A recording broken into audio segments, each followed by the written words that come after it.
Hello everyone! Hello! I'm Toni. And I'm Tali. And we are the Lazy Book Lovers! This is a podcast for book lovers who procrastinate about reading and have never-ending to-be-read piles. Because we are not on brand and are reading too much at the moment, this is part 2 of our reading update. Visit last week's episode 78 for part 1. So this is a continuation of... And then come back. Yeah, stuff. Stuff that we've been reading. Stuff and such. Right, you go. Okay, I read Verge by Nadia Attia. I'm assuming that's how you say your name. I'm sorry if I'm wrong. It's just how it is now. So this is really interesting. It's like... Okay, it has about 12,000 genres. Mm-hmm. So, it's a fantasy horror set in a dystopian England. Right. With magical realism. Right. Not going on there. Yeah. And the author, they don't really bother with much exposition. It's just, this is the way it is, just accept it. Which is kind of admirable. I enjoyed it. I prefer stories like that now, where you learn as the character moves through the world. Yeah. Like, you're a bit lost sometimes at first, but I find exposition a bit... Oh, makes me itch. Yeah. So I read this on NetGalley as an ARC. Yeah.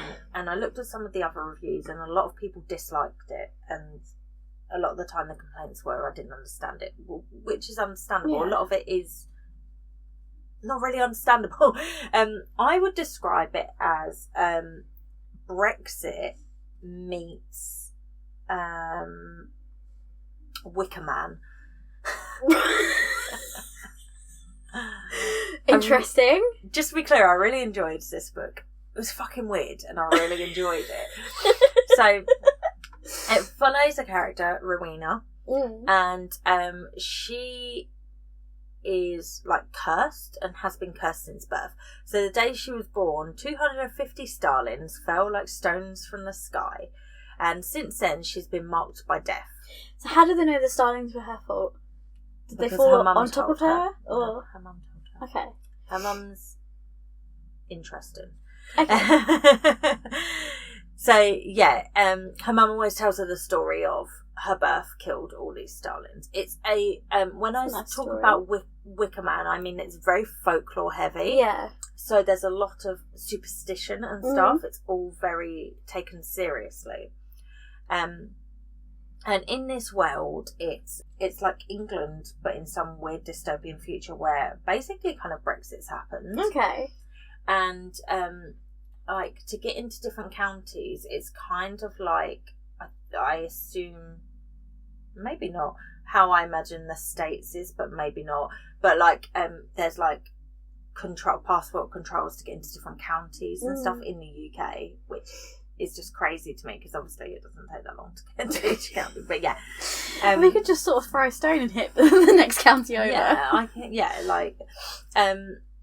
so everyone that she well, not everyone. So she has a boyfriend who mysteriously dies, and then at the start of the book, her dad dies. Right. When they're in each other's company. So her mum says to her, "You killed your dad. Like, of you course. are the bringer of death. Like every good mother does. Yeah. You are a curse upon my family. Go away." Proper good YA mother right here. Yeah, right? Mm-hmm. So they have a farm because a lot of this... Oh, yeah, so the whole, like, Brexit side of it is we don't have trade. The UK, like, it doesn't have trade with any other countries. Okay. So that's why it gave me Brexit vibes. So, you know, everything's gone back to, like... Everything's got to be grown. They're... Like ration days. Yeah, kind of. Yeah. Like everything's grown, homegrown. Yeah.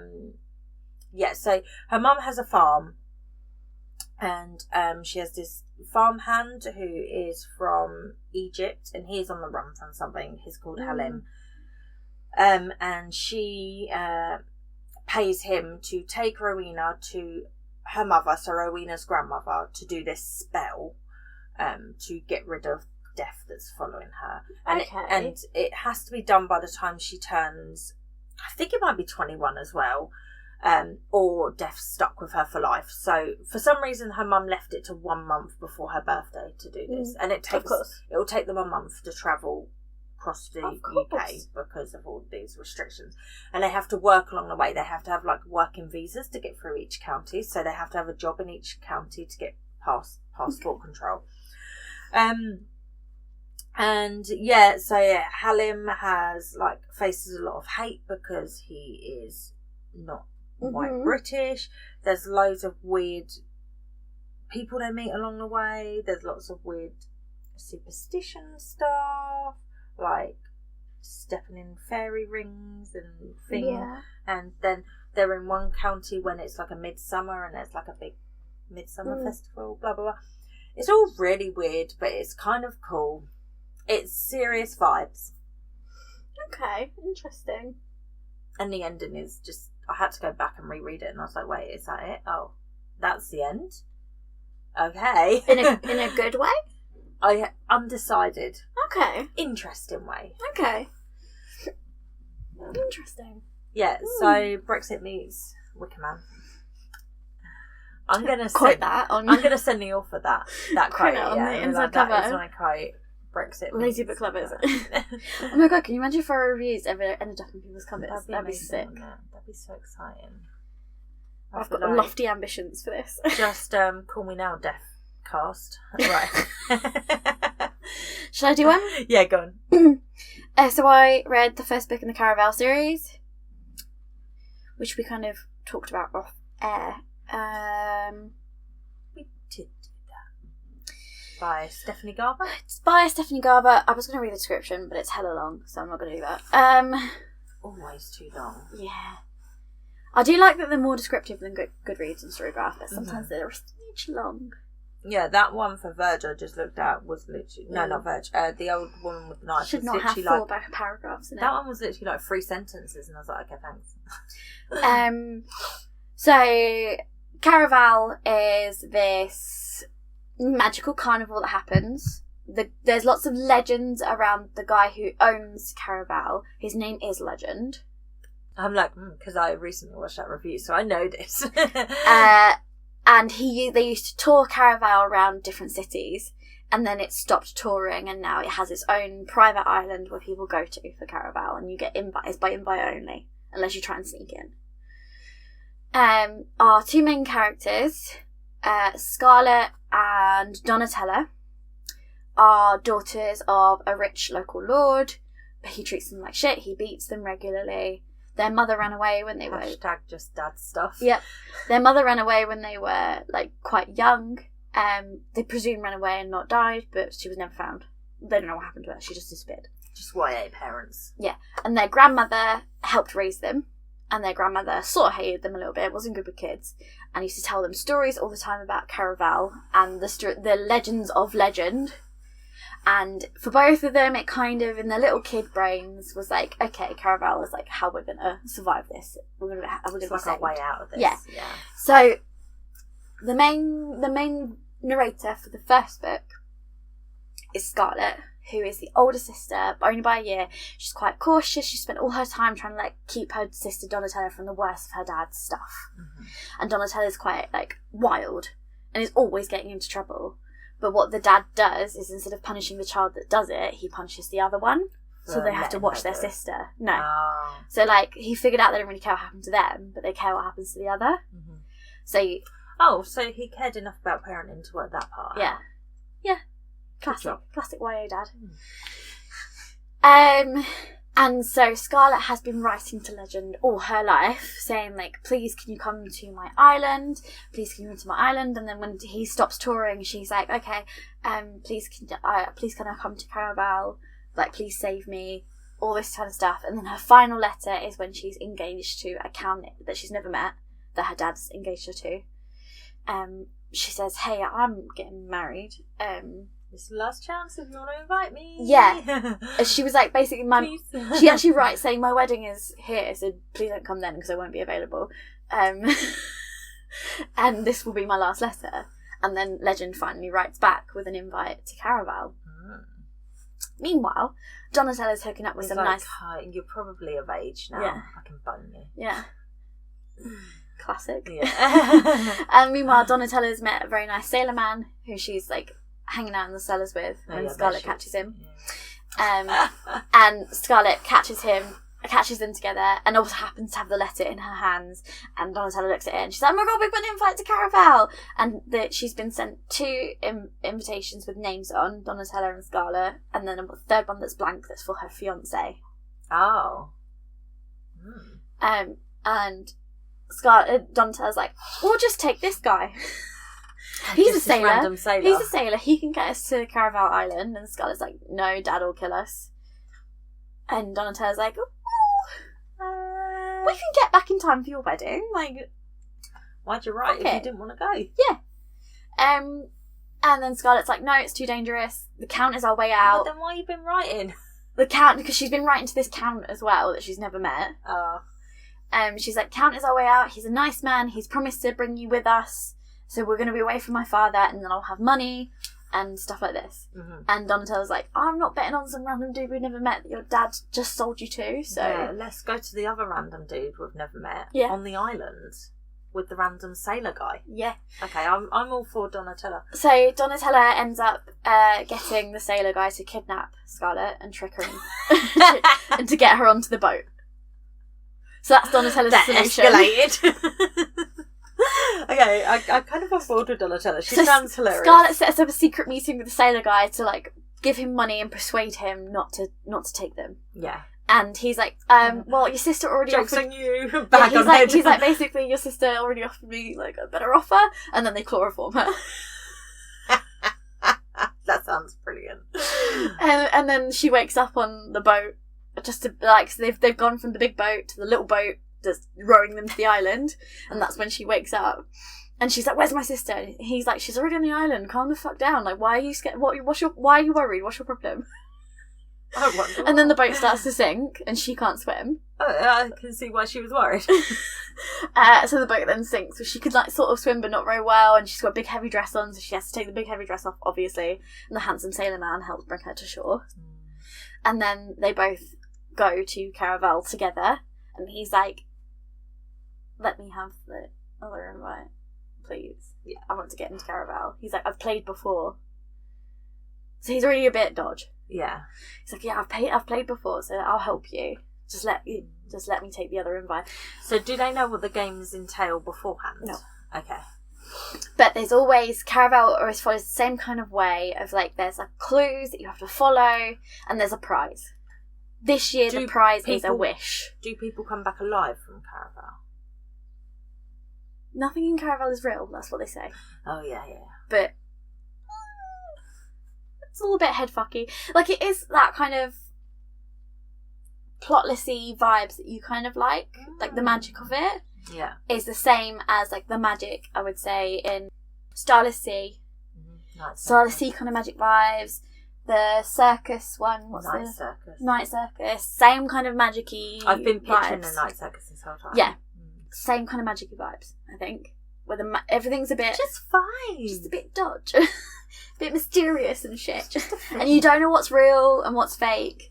And there's a lot of performers who work for Caraval that act like they're participants in the games.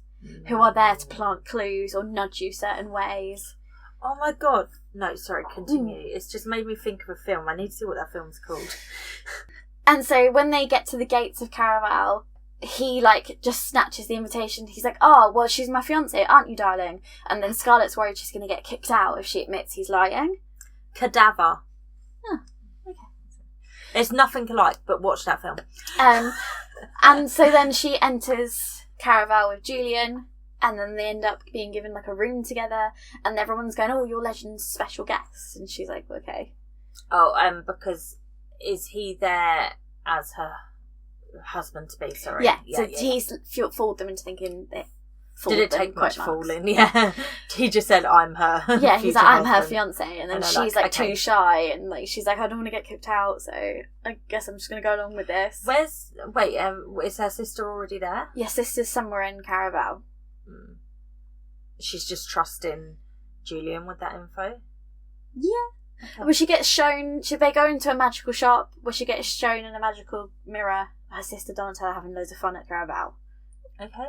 So she's like, okay, I need to get to my sister. And then, but when you arrive at Caraval, you have to get inside before night falls or morning. I can't remember. You have to get inside before a certain time. So then she has to go to her room. She can't go find Donatella.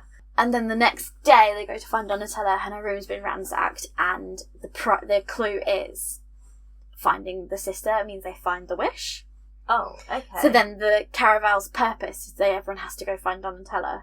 Everyone? Everyone. Oh, that's why they were the guest of honours. Yeah. Oh. So everyone's like ransacking Donatella's room and like going at the sister, saying like, give us clues, la la la. She's like, I literally have no idea what's going on. And they get given a card with 5 clues on, like 5 like things they have to find before they'll then find Donatella, and therefore legend and the wish and blah blah blah. I've just realised no. from that review, I've just ruined everything in my head. No, you still don't know who Legend is. No. I watched the review of the whole trilogy. Okay. Interesting. It's just occurred to me that I know that information now. I'm like, oh, darn it. I'll try and forget it for when I read the books. So yeah, the first book is kind of following the events of Scarlet trying to find Donatella. Her fiancé, quote mark, shows up with her father. And then... Yeah. Her real father? Her father and the fiancé show up. Her real fiancé? Yeah. Well, we find out in the second book that might not be so true. Okay. But in the first book, we believe it's her fiancé, the Count.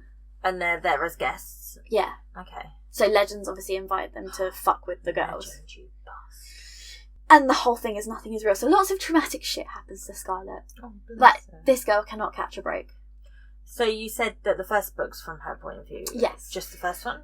I'm reading the second now, and it's from Donatella's point of view. Oh. And you find out the role Donatella played in getting them to Caraval for the first book. Oh. So it wasn't because of Scarlet's letters. Donatella has been writing to someone else. So it's like a flashback type thing? Or? No. It picks up from the end of the first book. Okay. Leaves off from Scarlet's point of view, switches to Donatella's. Sounds quite cool. Yeah, I don't know. It sounds interesting, and it's got all the ingredients for interesting, but it's not currently gripping me as much as I would have thought.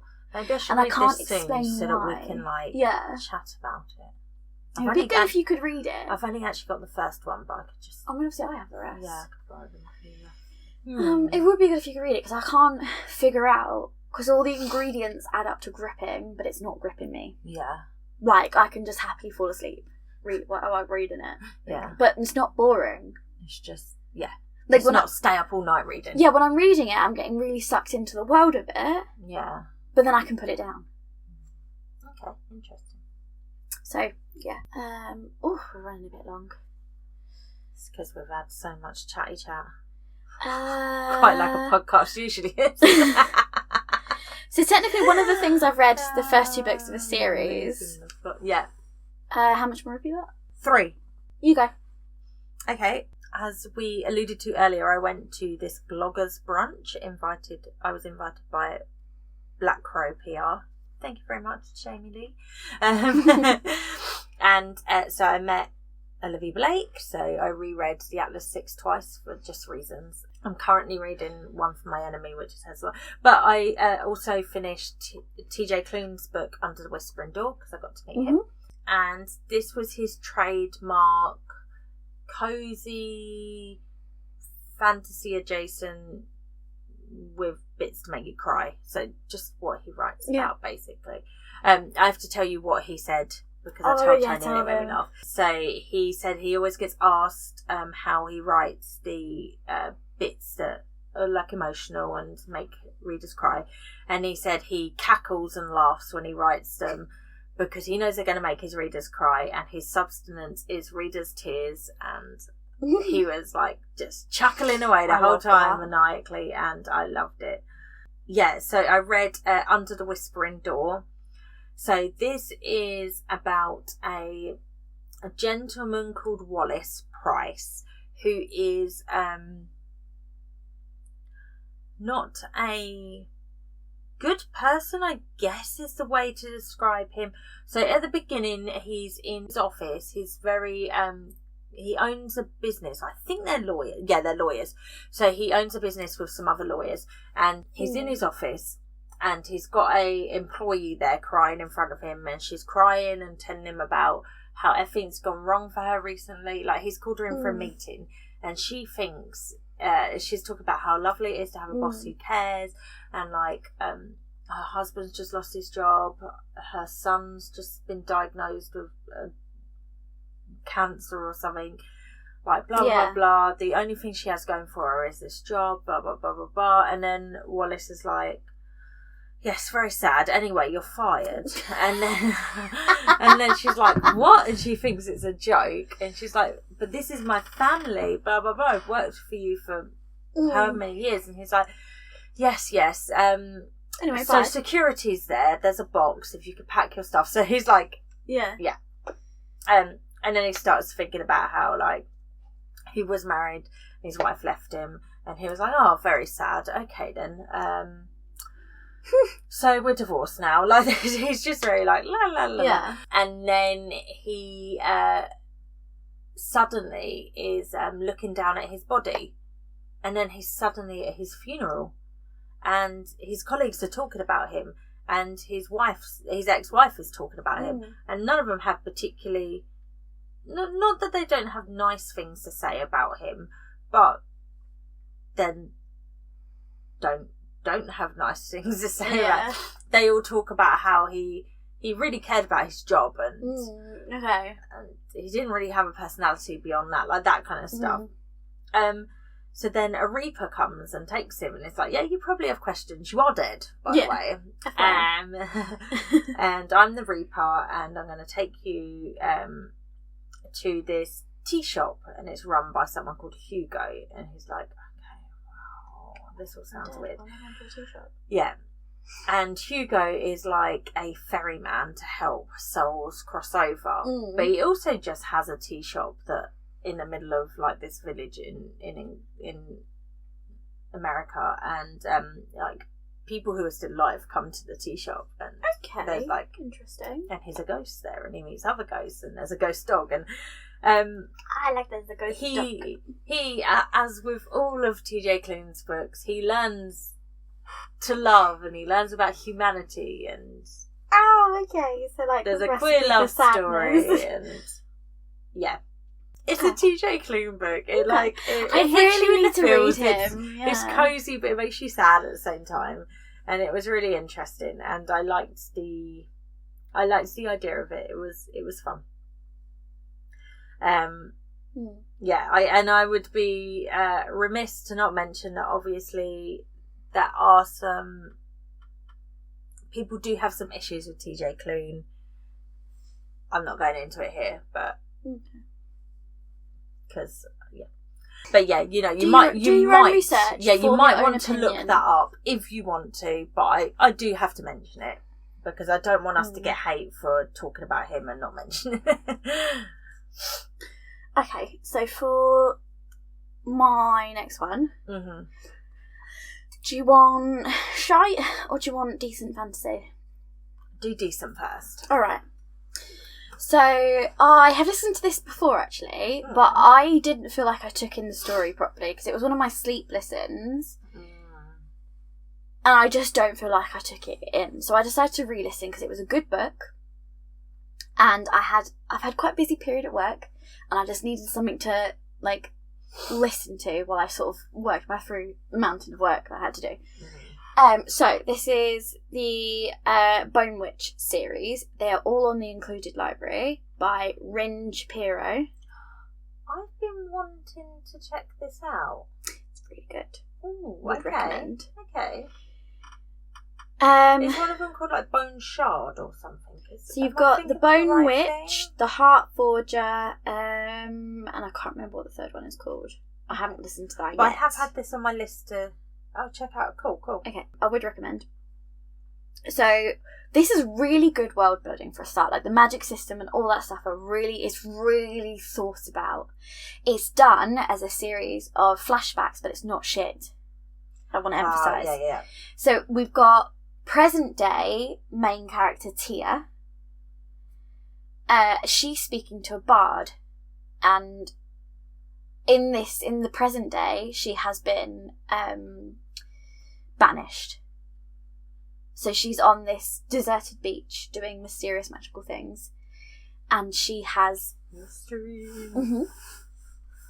And the bard comes there because of a dream, and then he finds her there, and he's like, "Oh shit, you're the bone witch. Like, you're the one." And she's like, witchy witch. She's like, "Do you want to hear my story so you can tell it?" Because she's very misunderstood. Mm.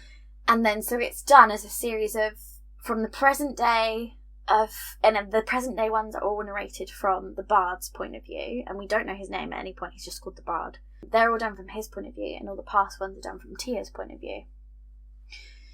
So it's her like telling the story, but it's really well done. The flashbacks are quite seamless, mm-hmm.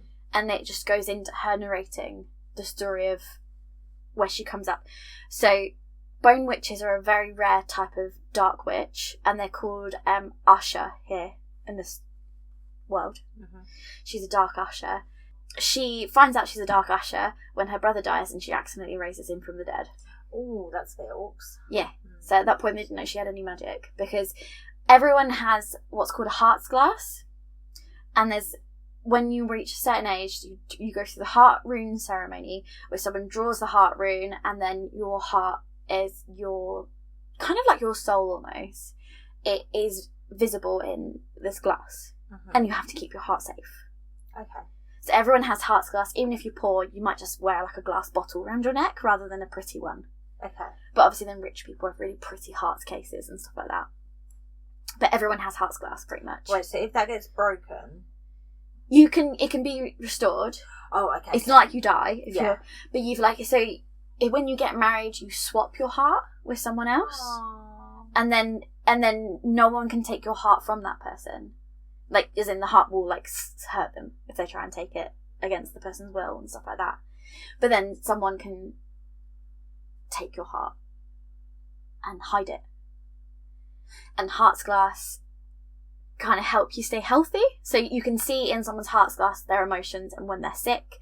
So like Usher and other witches can like diagnose illnesses from people's heart glasses and stuff like that. And if you're really, really good, you can like learn to read them to the point of that kind of reading minds. Okay. That sounds like a cool concept. Yeah, it's a really cool concept. So like with ordinary folk, if they give their heart away, they can get it restored. So they can do the heart's rune again, have their own, they can restore the heart and take their heart back. But if you have silver heart's glass, which is if you are some kind of magical person, you can't. Once you give your heart away, it's gone forever. You cannot get it back. And Tia wasn't old enough to do the heart's rune ceremony at this point, so she didn't know. So basically, when you do the heart rune ceremony, different colours mean different things. Okay. So like if you have a purple heart, it means you're meant to be an artisan. You're meant to do some kind of thing in the arts. Silver heart means you're magical. And then there's another one that means like you have low level magic, but you're not quite like a Usher. You can do sort of basic healing spells and stuff. Yeah. Which is what her sisters have. Her sisters are like lavender witches. They're very sweet and like this kind of thing. But no, she accidentally raises her brother from the dead. Yeah, that's good. And so there's only 3 bone witches in the world. Oh. So the other bone witch travels to find her and bring her to where the Usher all train together. Okay. And then there's all these different countries, and the names get very confusing, by the way. You do pick them up in the end. So she gets taken to where all the Usher train. And in this world, there's this whole kind of folklore story about people called Falling Wind and something Knife, and like I'm not telling it very well. To do with, basically, there are creatures called Deva who were raised by an evil male sorceress, witch, whatever you want to call it, back in the day, who betrayed the king, raised these Deva, and these Deva are like a plague upon the land. They can never be completely killed. They can be put to rest, and after a certain number of years they resurrect, and then only the dark witches, the dark Usher, can put them back down. Because dark Usher can like control them with their minds and stuff like that. Mm-hmm. So dark Usher go around all the different countries. They have territories when there was more of them, but now there's just like 3 that have to cover everywhere. Okay, right. And they go around putting down Deva, and they know when the Deva are going to resurrect because they come back every 8 years or something. So they all travel around putting down these Deva. But it's dangerous work, and it kind of takes a little bit of their, like, soul every time they do it. So Dark Asha don't live long. They're looked down on by everyone else, even though they're more powerful. And Tia's mentor gave her heart away to someone she loved who betrayed her. So she's also not as powerful as she should be. So, like, the need for Tia to be trained is urgent, but she's really young. She's, like, 12 when they find her. Oh, wow, yeah. So it's all about Tia, because Tia's quite powerful, though. So, wait, what age do they usually do that ceremony thing? I think it's 14. Okay. 14 or 15? Not off the top of my head. I'm sure it's about So then. she's not far off it. No. Yeah. Still quite young. And so she's taken to be trained, but she's quite headstrong, and she doesn't understand a lot of the rules the Asha are made to follow. The Asha are very strict. And there's lots of customs and traditions, and, like, that she's supposed to observe, and there's loads of ways to offend people, and Tia's headstrong that she keeps kind of butting up against all these rules. And then some other girls who you get trained at an Asha car, which is like your house. There's House Valeria and House of this, and they're all kind of in competition with each other. Okay. And she goes to quite a prestigious one that does really well, and the other girls are really jealous. The other Asha are really jealous of people in her Asha. So then they do stuff like they play a prank on her, and there's things called seeking stones that amplify your power. But Tia's so young and untrained that when they do that to her, she accidentally raises like 100 skeletons in the area, including like rats and stuff. And then I'm like, okay, you're quite powerful, actually. Yeah. And we start to discover that the people, the Asha elders who make all the rules, are maybe a little bit self-serving. Oh, that's surprising. That would never normally happen. And the Asha behave the way they do because they've kind of ingratiated themselves in, like, the lords and the kings of that realm. So they learn to perform, like, beautiful dances and songs, and they entertain rich noblemen. And that's what your training is. Most of your training as an Asha is how to entertain. And so they do this, but it's only because a lot of them end up working for lords and ladies' households, and then a lot of them end up marrying into aristocracy, and therefore Asha are protected. Okay. So it's something that they've done over time to keep them safe rather than persecuted. Yeah, yeah. And Tia's a bit like, oh, some of this is kind of dodgy. And there's a lot of stuff that's done, especially regulations to dark witches, because you can take in, there's dark magic, which is like, okay, but if you take in the dark rot, it can overtake your soul and it can kill you, and therefore they kill you before you go mad with power. Okay. And so does that, if you do dark magic, that's what gives you... because it's so much power, because she can control other people. So there's a rune that only she uses that can control someone else's body and actions and stuff like that. Yeah. And so then they've been heavily regulated as a result by the other Asha that they're really looked down upon. And part of that's what's making her mentor so ill as well. Because they kind of don't want her to get her heart back, because then she'll be too powerful. So then, it's just kind of about... This is why I didn't really understand the ending. That's why I need to go re-listen to it. Because it flashes forward to, like, where she's been banished and obviously done something pretty terrible, and is planning to do something pretty terrible in revenge, to the past where she's training and is coming up against all these rules. And there's people called the Faceless who do use dark magic, and they use the dark rot and they revel in it. And they have all these dark runes that actually could help her, but she's not allowed to use because they're considered like treasonous, and they're from the Faceless people. And as she uses them, that means she's taken in the dark rot and they'll kill her, even though it could help. But she discovers there's little things like she can connect. So they have a dark Asha familiars, which is what her brother ends up being. Her brother's her familiar because he raises him from the dead, and it's like her familiar. So he's like, they have a mind connection.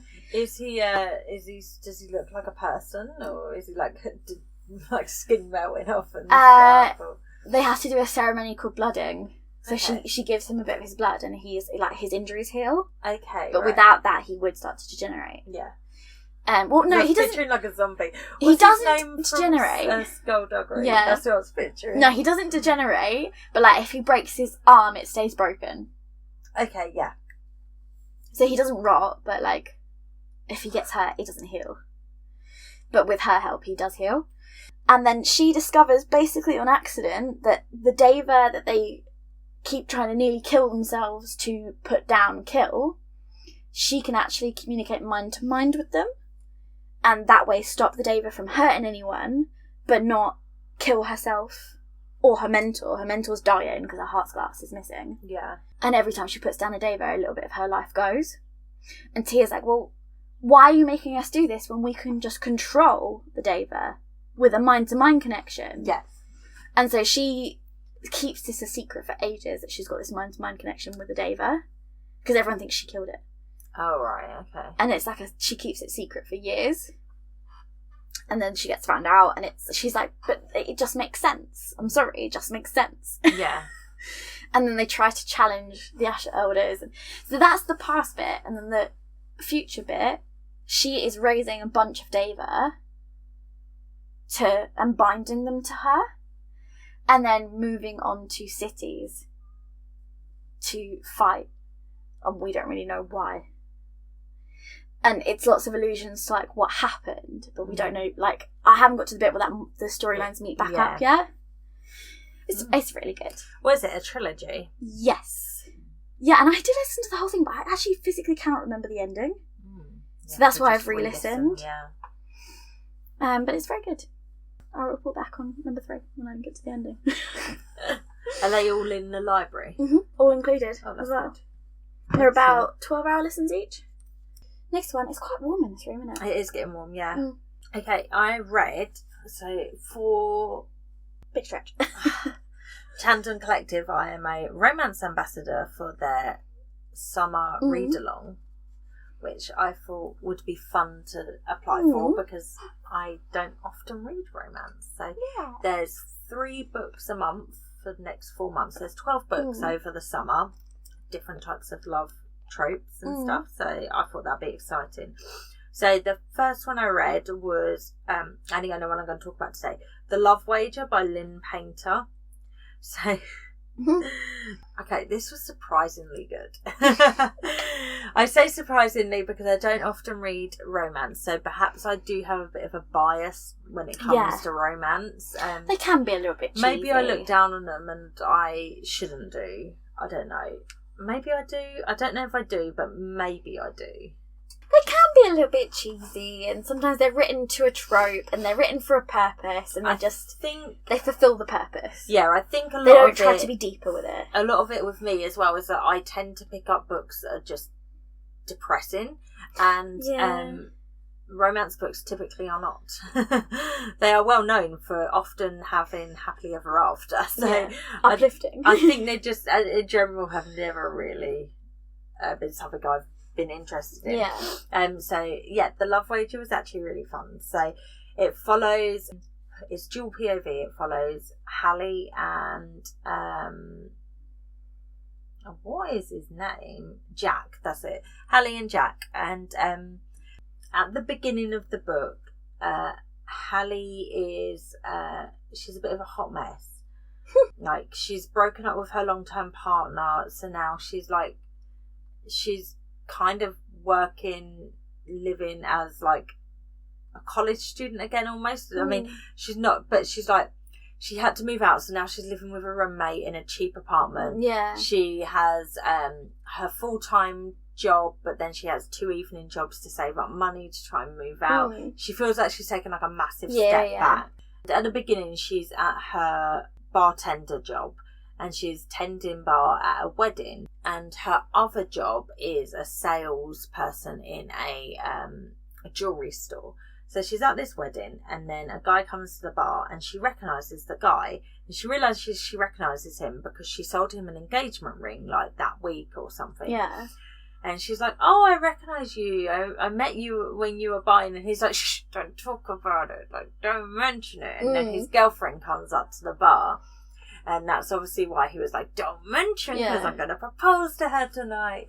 But then his girlfriend's a massive dick to Hallie because reasons for the storyline, and she keeps looking down at her and calling her a waitress, and she's like, why are you talking to this woman? I turn my back and you come and talk to her and blah blah blah blah blah. And he's like, all right, no need to be a bitch. And then she throws a drink over Hallie, and then he's like, this is why we were talking to each other. And he pulls out the ring and he's like, she helped me pick this ring. And she's like, oh, you're proposing to me? And he's like, not now, I'm not, we're over. Dang. In the middle of a wedding. It's his sister's wedding, so he's actually like part of the wedding party as well. Oh, who's going to propose at the wedding? I know, gross. And it turns out that everyone in his family hated her as well. So yeah, there's like a really dramatic, very unbelievable thing like that, but whatever. And then he comes back to the bar a bit later on and he's like, oh, we need a bartender, can you come and assist us? And Hallie's like, yeah, I guess so. And she follows him, and then he takes her into the kitchen and she's like, what do you need a bartender for? And he's like, I don't really, but I just thought you could get drunk with me because it's your fault that I'm now single or something. And she's like, yeah, why not? And she's just like, and then they both get really drunk and they have really, really good sex that night. They have like a one night stand. And the next day, Hallie's like humiliated because she doesn't do one night stands. And she's like crawling around the room picking up her clothes in the morning while she's in bed. And she's like literally crawling around on her elbows and knees, trying to wear the clothes, pulling them all up under the bed and stuff. She can't find her bra and she realises it's underneath him and he's asleep in bed, and she's like, fuck it, and just runs, like leaves. And then and she's like disappointed because the sex was so good, but she doesn't do one night stands, and she's like, he's obviously a player, which I don't know where she gets that from because he's literally going to propose to, but whatever. And then she finally decides she's going to try and find someone. She's finally ready to get over her ex because she's had a one night stand, so she's ready to get over her ex. So she downloads a dating app, and then it flicks to Jack's point of view, and it's like the next day after she's snuck away, and he's gone down for like the post-wedding brunch with his family, and his sister's like, oh, I'm so pleased you and blonde bitch have broken up. I can't remember her name. She's completely irrelevant. Here is I bought you a subscription on this dating app. And he's like, what, already? And she's like, oh, I bought it for you like a month ago because I was hoping you two would break up. Or okay. So yeah, they're both on the same dating app, and then they match with each other, and Hallie messages him and is just like, oh hey, like da da da, and then they just start chatting as friends, and they joke about the fact that they had this one night stand. Like they always make jokes about it. It's not like something they pretend didn't happen. They're aware of it. Then they become friends, and then they make a wager on who's going to find their true love first on this dating app. Of course. Yeah, and then there's like one thing after the other. So like Hallie's sister gets married, and he goes with her as a date and pretends to be her boyfriend. Of course. And they have like the one bed, and got fake dating, one bed. Oh, I love it. Yeah, and it's really cute. So like they become like each other's perfect wing people basically, and they like, when they have dates, they have the date at the same restaurant, and if it's going badly, they bail each other out and they go get tacos, and then they end up like booking dates with people that they're not even interested in just so they can have tacos together after. And of course, she finally saves up enough money to move out, and she finds the perfect apartment, and he helps her move, and just they're best friends, and then they become lovers, and I love it. And the audio spike then was great. I loved it. It does sound really cute. It was really cute and I loved it. So that's it. I think I've sold it, I hope. Okay. Ready for my last book? Yes. Oh my god. Okay. Tell me all about it. So I read Den of Vipers. Oh, okay. This might be my last attempt at dark romance. Did you physically read it or did you have an audio? I had an ebook. Oh, on my Kindle, because it's on Kindle Unlimited. Oh, okay, I didn't know that. I'm quite glad I didn't pay any money for this book. Okay. This is the one with the woman and the many men? Yes. And one of them's called, like, Diesel or Axel or something? Yes, Diesel. Okay, yeah. So this is a why choose or reverse harem, whichever term you prefer to use. I just use both. In case someone has a problem with one, there is the other. Okay, so I had a real roller coaster with this book because I was very close to DNFing it at one point. No, really? And You're then, not really a DNFer. Oh, that's me. That's what I mean. And it swung back up, and I stuck it through. Okay. I would say this book could have been at least 200 pages shorter than it was. It was 646 pages. What? Yes. That is far too long. Far too long. It should be like for a book with very little plot. Yeah. Yeah, or they could. Yes, so it sounds like they needed an editor, really. So the last 200 pages is after they've defeated the big bad, and it is essentially them just sort of shagging and stuff, which is fine. That could have just been a novella. You know, like it didn't need to be 200 pages long. That's for sure. Exploits after the fact. Didn't need to be 200 pages. That's for damn sure. The first 200 pages, it's so slow going. And it's an awful lot of moral quandaries on the part of the... So basically the concept is they are a mafia. So it's a mafia romance, which again, you and me have mixed feelings about. I didn't know it was a mafia one. I thought it was like a motorcycle gang. I don't know why. Well, they're like a gang, but it's kind of mafia-y. I don't know. So her dad, who's a bad man, the main character's dad is a bad man, and he owes them money. So he sells his daughter. Because, of course, he's adult, like emancipated daughter, by the way. She's in her 20s. So how you sell a child that emancipate themselves from you and is also not a child? Yeah, like she can just say no and leave. Yeah. So that's what my number one issue with that is that I do enjoy the fact that it's not a child. Yes, she's not. It's very explicitly not a child. She owns her own bar in the divey part of town. So she's a proper grown-up. She's a proper adult who owns a bar, owns a business, lives above that business. Well, has her own place. I'm just going to say right now, I can't remember who the author is, but I'm just going to say right now... I probably should tell them, shouldn't I? Miss Author, you could have come K.A. Knight. You could have come up with a better reasoning for it to happen. So they're like, we must collect our debt. They're like, we don't agree with a woman being sold to us, but a debt's a debt and we've got to make a point. So they just let the dad go. I mean, they could have not accepted her as payment. Debt. They could have been like, no, money would be good, thanks. Yeah. No, so they're just like, well, we've got to make a point, so we have to kidnap this girl now. But she works in a dive bar and deals with scummy men all the time. So they send 4 men to kidnap her and she beats the shit out of them and dumps them in the alley.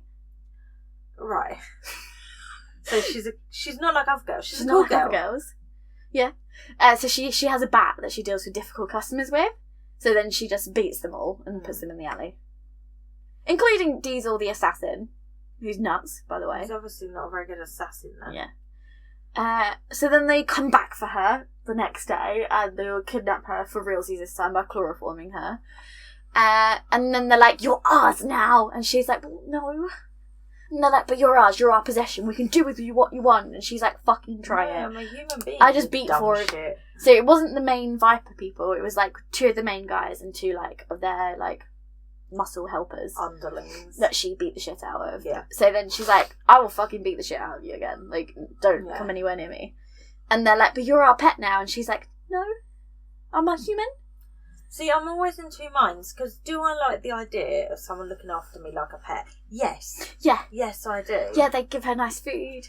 Yeah. They give her nice clothes. Brush my hair. Yeah. That sounds nice. She has a really nice room. Do I want... She doesn't have to work. Do I want someone to look after me like I look after my children? Yes. Yeah. Yes, I do. But kidnapping is wrong. But you don't own her. And so she's just like, no. And they're like, well, this is going to be trickier than we thought. You got us there. I thought we'd just be having lots of sex with this girl that we kidnapped. You could say no. And then, so she's like, I hate these people, they're my kidnappers. But you're slamming the door. I hate you! Yeah, but she's like, oh, they're kind of hot, though. Would I bang them? Yes. So she's just, like, surrounded by 5 really hot men who have brought her to their, like, inner sanctum. And she's like, oh, this means they're going to kill me. Like, I've seen their inner life. And they just kind of go about their day-to-day lives as mobsters. Yeah, just like, honey, just going to the shop. And do we need anything? With Yes, this girl we got locked some in the milk. flat. Yeah. So they just go about their everyday Can she not lives. go to her job? No. Like, what's happening with her business? So her livelihood? So they, like, don't tell her this, but they bring someone in to run the bar for her. Oh, that's kind So they don't, like, trash the bar or sell because it. we don't want to hate on them, because... Yeah, so relationships. but they tell her, like, that's none of your business. It's ours now anyway. And she's like, no. No, like, you somehow bought me, but not my bar. Yeah. But they were like, we own you, so we own your bar. And he's like, hey, I found the deed in a drawer. It's mine now. I hope they're paying off their debt, because they also own her debt then. She doesn't have debt. Who is this fictional woman? So, no, basically, she emancipated herself from her dad and was living on the street when the man who originally owned the bar took her under his wing and was like, hey, stay in the apartment upstairs, work for me, finish school. So he was like the father she never had. Oh, that's And then he dies and leaves the bar to her. Oh, that's cute. So Roy is the only nice man that she's ever known. No one's ever taken care of her. Her father's a terrible man who beat her and her mother. And sold her. Her mother was a drug addict and died of an overdose, and she was the one that found them, mum. And so tragic backstories. Trauma family. So she's like, I've worked my whole life. I've never had nothing to do ever, and I've never been taken care of ever. So she's like, moral quandaries about, like, they're taking care of me, but they kidnapped me, and I shouldn't like them, but they're actually kind of endearing. They're all psychos, but, like...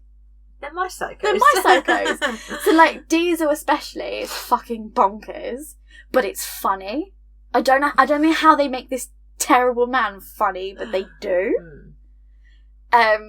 And Diesel's just like, you're our pet now. And he's like, I'll take care of you. Taking no for So he, like, randomly just climbs in her bed with her, but doesn't touches her. He just, like, watches her. And he's like, oh, my little pet. And then, like, when she gradually starts to sleep with the other, like, Diesel's, like, one of the last ones she sleeps with. But Diesel from the beginning is like, I'm gonna fuck you.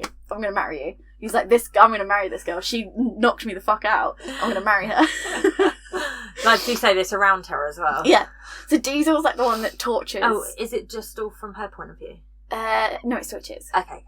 Diesel's the one that tortures and assassinates people for the gang. That's his job. He's a little bit fucked up in the head. He watches mum burn to death in front of him. So he likes fire. Trauma family. So he just likes a bit of killing, and they don't try and, like, justify that. They tell his trauma backstory, but they don't try and make him seem like a good person. It's just the facts. He's just a psycho. Yeah. And he likes to kill, and they're all kind of like, we've got you something to play with, and Diesel's like, yay! And it's the person tied up in the basement. Like, that could have gone so wrong. If that was written by a man, or by J.R.R. Martin. How many R's are there? Wait, what? G-R. Game of Thrones, that would have gone so differently. Yeah. And she's just like, oh, you adorable little psycho. So at first she's afraid of him, and then she gets, like, she kind of pushes his buttons. I was afraid. And there's, like, all the other guys, so she'll say something to Diesel, like, Diesel will get me coffee, and they all, like, freeze, because they think Diesel's going to freak the fuck out. And Diesel's like a golden retriever, and he's like, yeah! And then, like, so she, like, randomly just, like, punches Diesel in the nuts, and Diesel just gets back up, and he's like, I'm going to marry this girl! And so she gradually fucks her way through all the boys. And they're all aware of it. Yeah. Mm-hmm. They're all fine with sharing. Mm-hmm. Mm-hmm. In fact, they find it kind of funny. As notoriously men are. Yeah. They've all got their own tragic backstories, TM. Yay! And so this is where I nearly did, like, I've made it sound really fun, but the reason I nearly DNF'd it is, like, the tragic backstories.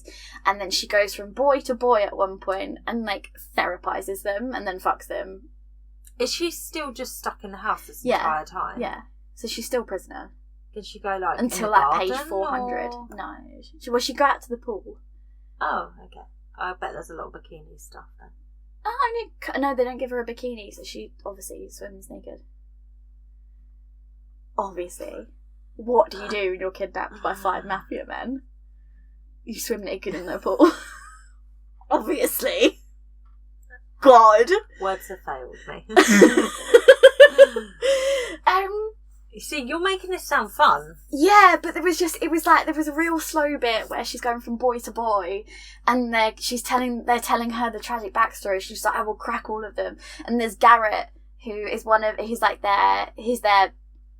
he poses as their bodyguard, but so it's the 5 of them in charge together, but they have one man who acts like the front man, so that everyone thinks he's the boss. So only one of them is ever targeted. Okay, that makes as the leader, but really it's all 5 of them. They make the decisions together, and they all live together. Yeah, like cute, they're a little family. They're a little traumatized family together. Family. And so Garrett plays the role of like bodyguard, and he hates women because he had a fiance who, to be fair, she did tie him up and torture him and nearly kill him. But was there reasons? Yeah, she was like bought out by one of their rival gangs. And she was a bit bonkers as well. Okay. So she like tortures him to death, and then the gang came and saved him, and then supposedly she's dead. Dun dun dun, she's not. I have a quick question, just side note. Do they feed her? Do they make her food and stuff? Yeah. Oh. Yeah. Maybe I want this. Yeah. Yeah, and they make her coffee and make her breakfast. But I always think, like, that sounds amazing, but then the downside is, as the woman, no matter how this story goes, you'll end up defaulting the mum more. No, they're all like self-sufficient. Because they're all by a woman. Yeah, they're all abandoned boys who've had to learn how to deal on their own, and they have staff that do a lot of stuff, but then they do a lot of cooking on their own. And written by a woman. Yeah, yeah. So like they take care of her, and they take pride in taking care of someone. So they go from like, you're our pet, we're going to do whatever the fuck we want to you, to being like, yes, darling, whatever you want. Oh. Do you want a pretty dress? We got your pretty dress, we got your jewellery. Do you like us? Okay, I get it. And then like Garrett, she helps him work through his trauma, where he's like, I can't touch you, you can't be on top of me, because that's what she did to me. And so she's like, okay, I want to help you work through this. How can you fuck me? And then so they like tie her arms down. Does she have, like, threesomes? So later, it becomes more people involved. Interesting. Because Diesel's just like, I don't care. Yeah. So Diesel quite often, so one of the brothers will have, because it's all quite rough sex, and... They call each other brothers?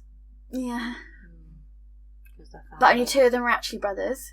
The 2 brothers. Ones that are actual brothers are also, this is my other issue, they work in the scene together, not touching them, but watching the other fuck the girl. Which I'm not a man, but I would never want to see my sibling do that. Ever. So that's my other issue. So like quite often it's rough sex, and then the men just kind of like leave her because they hate her for a while. So they have the rough sex and they just sort of leave her where she is. And then Diesel quite often just comes and sort of cleans her up. He's literally a puppy then. Yeah, Diesel just like one time, so Garrett, before they have sex, Garrett like fucks her in the mouth. And then Diesel just comes and finds her in the shower because her hands are tied behind her back and she's just got cum in her mouth and she can't do anything about it. So Diesel's like, come here, love, and he like wipes the cum off her lip and then puts her to bed.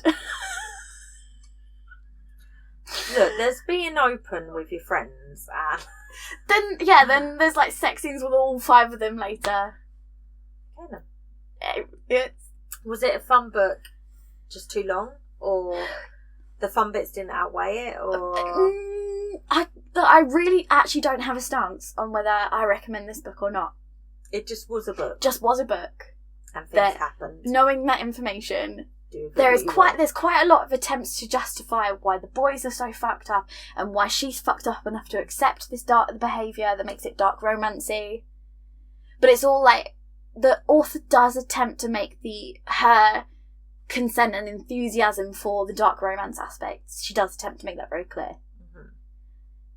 It's very clear that she's in control a lot of the time. So there's a lot of fucked up shit that gets done to her, but it's all with her consent. Yeah, the author does really try. I don't think she does a perfect job of it. I don't know if this is a female author. I'm presuming K.A. Knight's. I don't know. The way it was written felt like a woman to me. From the way you're talking about the guys, I imagine it was a woman writing it. Yeah. Like, there's one bit, the first guy she sleeps with, they're literally kicking the shit out of each other. and then they start fucking. And then she was like, in her head, she was like, well, I didn't say no. So there's like some dodgy attempts to justify some of it. Yeah. But most of the time, she's like clear in the narration. She's enjoying what's being done to her. Because wait, this is the one where she gets like fucked with a gun. Excuse me, what? Yeah.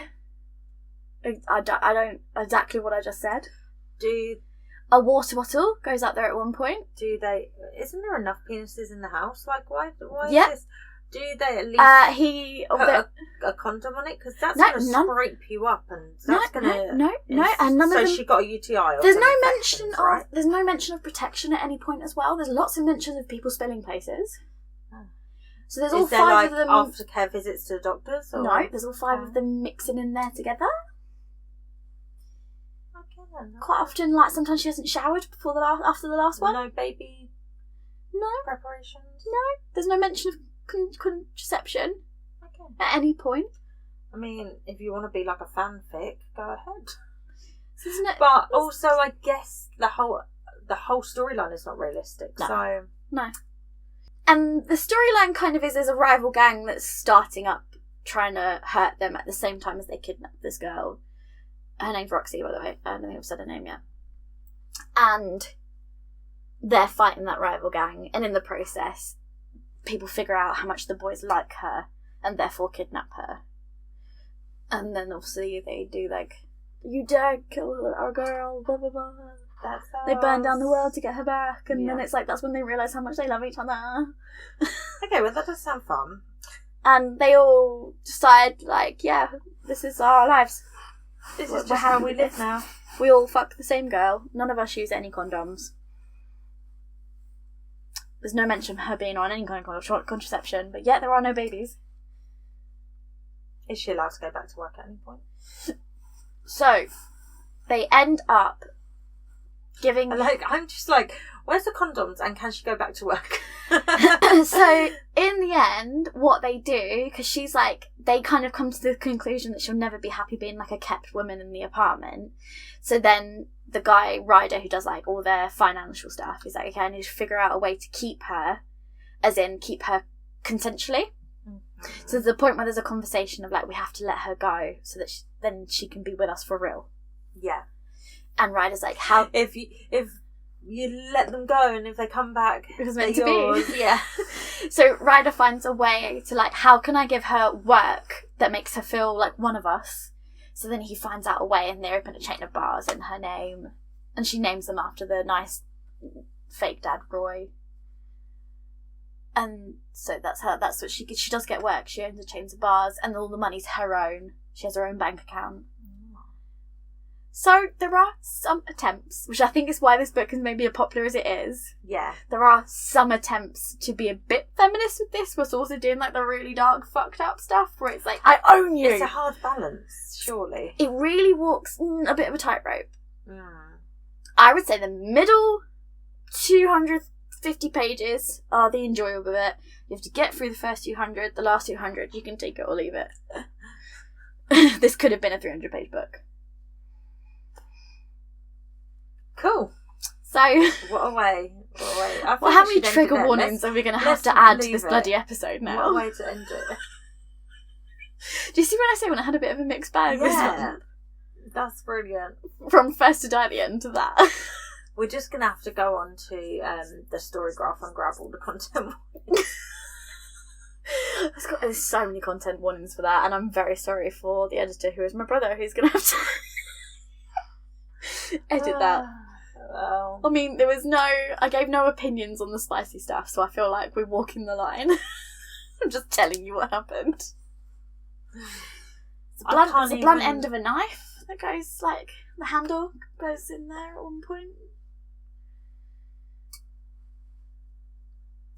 They fuck in the same room as the dead body of a man.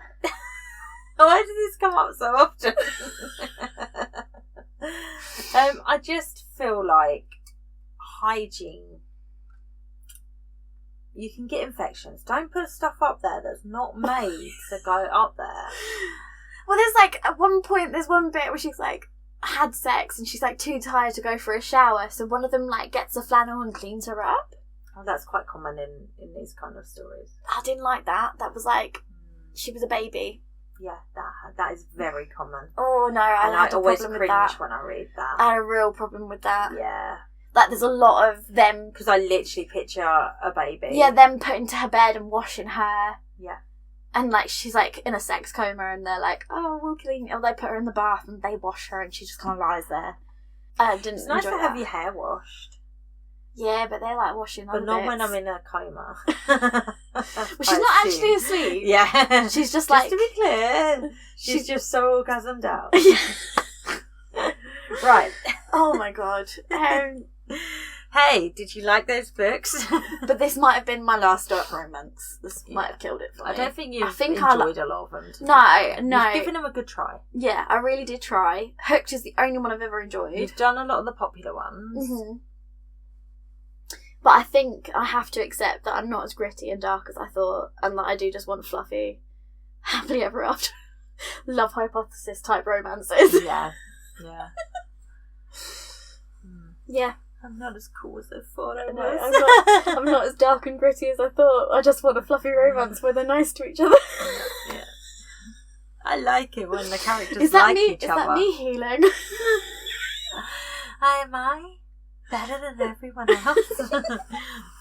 So thank you for joining us on this wild journey. Oh my God, it's long recorded. We're very sorry. We read a lot. Please follow us on the Storygraph to see what else we've been reading. Mm-hmm.